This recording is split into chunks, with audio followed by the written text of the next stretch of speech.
kembali di channel YouTube Halo Nusa. Nah, pada kesempatan kali ini, di video pembahasan kali ini kita akan sama-sama membahas kunci jawaban untuk kelas 5 adik-adik, yaitu tema 9 benda-benda di sekitar kita, subtema 2 benda dalam kegiatan ekonomi, pembelajaran 6 halaman 113, 114, 115 dan 116. Yuk kita simak video pembahasannya bersama-sama adik-adik. Adik-adik, ayo kita lihat Udin yang sedang melukis. Wah, Udin hebat sekali ya dalam melukis. Gambarnya sangat bagus ya adik-adik. Nah, Udin pandai dan hobi melukis. Udin melukis pesona wisata Bali. Udin melukis penari kecak seperti yang ada di iklan televisi Pesona Indonesia.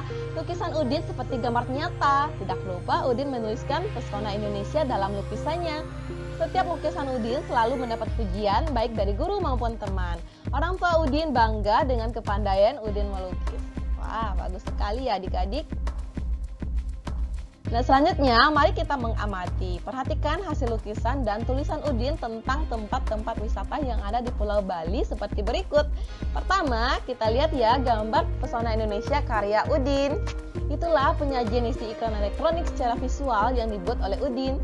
Udin memvisualkan iklan elektronik tentang Pesona Indonesia Visit Bali. Oke, yang kedua, banyak tempat wisata di Pulau Bali yang dapat dikunjungi oleh wisatawan. Ada dua tempat yang diiklankan melalui Pesona Indonesia Visit Bali, yaitu Ubud dan Pantai Kuta. Semua itu merupakan kekayaan Indonesia yang patut disyukuri dan dibanggakan oleh segenap bangsa Indonesia adik-adik. Oke, itulah bentuk kesimpulan isi iklan elektronik yang disajikan Udin secara tertulis. Selanjutnya, Udin mempresentasikan hasil kesimpulannya secara lisan di depan kelas. Di depan kelas, Udin dengan tenang menyebutkan tempat-tempat wisata Bali. Nah, kita masuk pembahasan kunci jawaban halaman 113 adik-adik. Kali ini adik-adik diminta untuk berlatih. Sekarang coba adik-adik pilih salah satu iklan di televisi. Gambarlah benda-benda yang ada di dalam iklan televisi. Selanjutnya, buat kesimpulan tertulis isi iklan yang kamu pilih dalam lembaran kertas. Lalu, presentasikan hasil kesimpulanmu secara lisan di depan kelas. Bapak atau Ibu guru akan menilai hasil kesimpulanmu berdasarkan iklan tersebut. Nah, jawabannya, isi dan kesimpulan dari iklan, yaitu isi iklan di atas adalah seorang anak yang sedang menyikat gigi menggunakan sikat dan pasta gigi. Kesimpulan iklan tersebut berisi ajakan kepada masyarakat agar menyikat gigi secara rutin agar gigi menjadi bersih, sehat, dan kuat. Baiklah adik-adik, sekarang kita masuk ke materi tari kecak. Tari kecak merupakan tarian adat Bali. Tari kecak dimainkan oleh puluhan laki-laki yang duduk berbaris melingkar, menyerukan kata cak-cak-cak dengan irama tertentu dengan kedua lengan diangkat. Gerakannya serempak dan kompak. Jadi ini pengetahuan untuk adik-adik ya, mengenai tari kecak. Kita masuk kunci jawaban halaman 114 nih adik-adik. Adik-adik diminta untuk berlatih kembali. Pertama, hidup rukun artinya saling menghormati, saling membantu, dan saling menyayangi. Hidup rukun hendaknya dilakukan baik di lingkungan rumah, sekolah, maupun di lingkungan masyarakat. Jadi ada sekolah, rumah, dan masyarakat ya. Adik-adik jangan lupa bagaimana adik-adik menciptakan kerukunan saat di rumah, di sekolah, dan di masyarakat tempat tinggal adik-adik. Uraikan dalam kolom berikut. Jadi pertanyaannya adik-adik diminta untuk menguraikan bagaimana cara menciptakan kerukunan di lingkungan sekolah, rumah, dan masyarakat. Baik, kita lihat pembahasannya ya adik-adik. Pembahasan pertama, kita lihat dulu bagaimana cara menciptakan kerukunan di lingkungan sekolah. Apa yang kita lakukan? Yaitu contohnya tidak membeda-bedakan teman sekolah karena agama, suku, ras, atau status sosial. Jadi teman-teman tidak diboleh dibedakan berdasarkan agamanya apa, sukunya apa, ras dan status sosialnya bagaimana. Tidak boleh ya adik-adik. Lalu kita bisa saling menghormati dan menghargai antar teman sekolah. Kemudian siswa yang lebih tua melindungi siswa yang lebih muda, siswa yang lebih muda menghormati siswa yang lebih tua.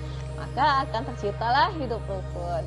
Selanjutnya, sikap saling tolong-menolong antar teman sekolah. Lalu kita juga bisa menanamkan pada diri sendiri bahwa perbedaan yang ada di sekolah adalah suatu anugerah, bukan suatu masalah ya. dengan menghargai hasil karya teman, juga dengan menghargai pendapat teman lain. Nah, apabila hal-hal tersebut sudah kita lakukan, maka akan terciptalah hidup rukun di sekolah. Begitu ya adik-adik.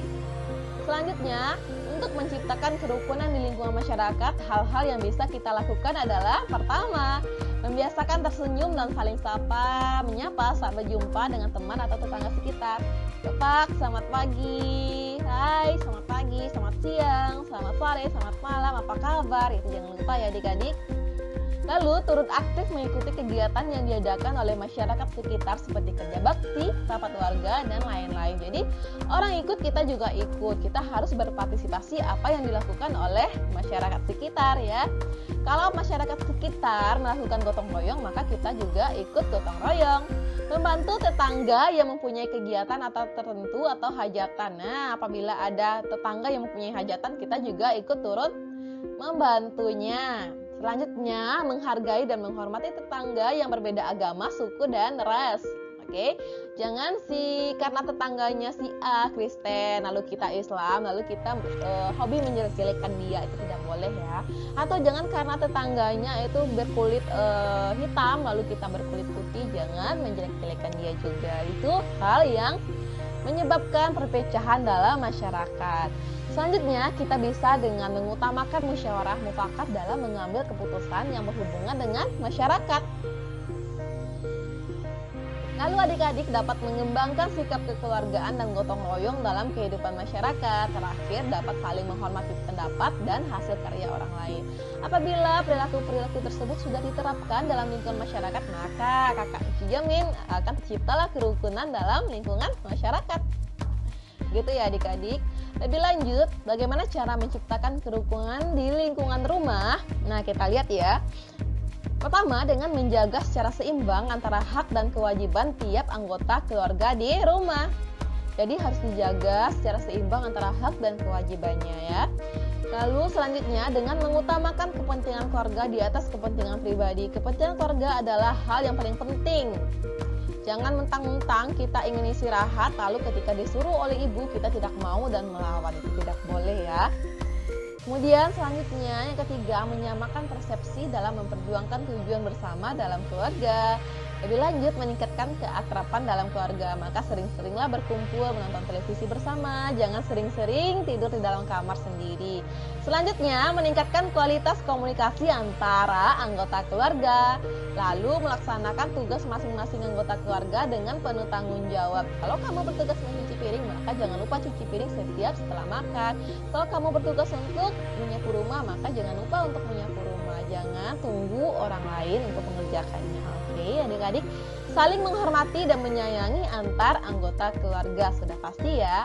Nah, apabila hal-hal tersebut dilakukan, akan terciptalah kerukunan antar keluarga. Selanjutnya, untuk pertanyaan nomor 2, apakah kerukunan bagimu memberikan rasa aman? Mengapa? Uraikan dalam kolom berikut. Gimana adik-adik, apakah kerukunan memberikan rasa aman terhadap adik-adik atau tidak? Tentu saja kerukunan memberikan rasa aman untukku, karena dengan kerukunan dapat mengurangi perselisihan atau pertentangan, juga perpecahan. Saat pertentangan dapat dikurangi, maka persatuan lebih terjaga, kehidupan lebih harmonis, lebih tentram, dan pada akhirnya timbul rasa aman di komunitas atau lingkungan tersebut. Gitu ya adik-adik. Kita masuk kunci jawaban halaman 115-116 adik-adik. Pertama kali, ayo kita mengamati. Adik-adik diminta untuk mengamati sebuah gambar. Perhatikan peristiwa-peristiwa yang mengutamakan kerukunan berikut. Kita lihat gambar pertama ya. Apa yang dikerjakan anak-anak dalam gambar? Apakah mencerminkan kerukunan saat di sekolah? Tuliskan pendapatmu pada kotak berikut. Gimana adik-adik?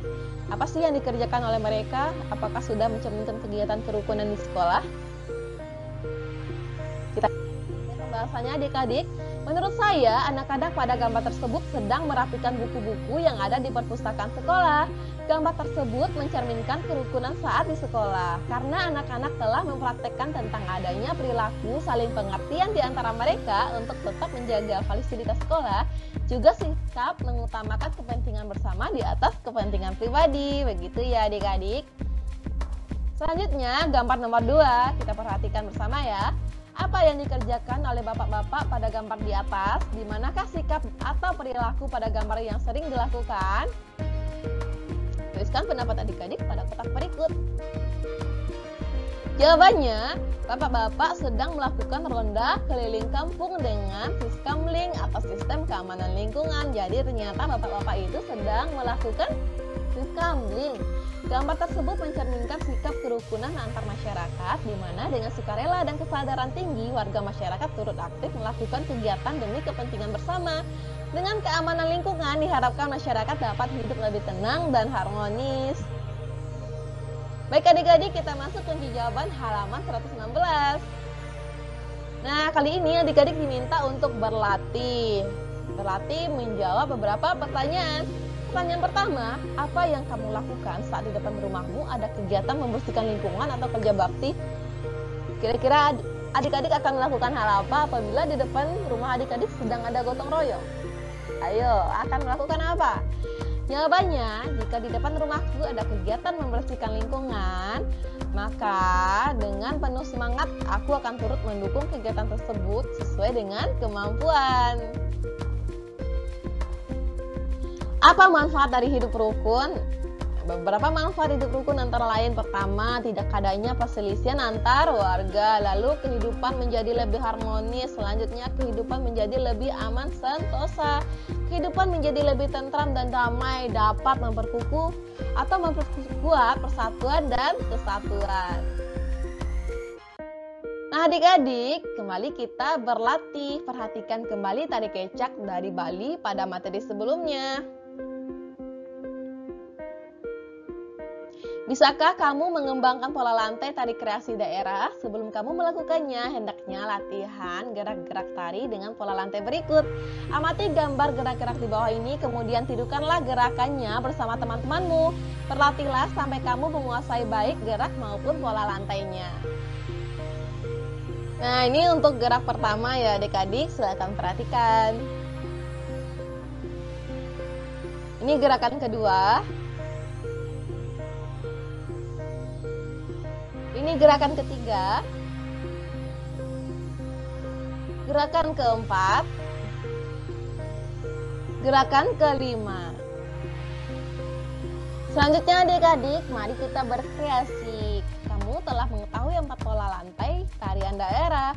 Coba kamu lakukan kreasi pola lantai dengan menggabungkan pola lantai yang kamu ketahui. Lakukan secara berkelompok.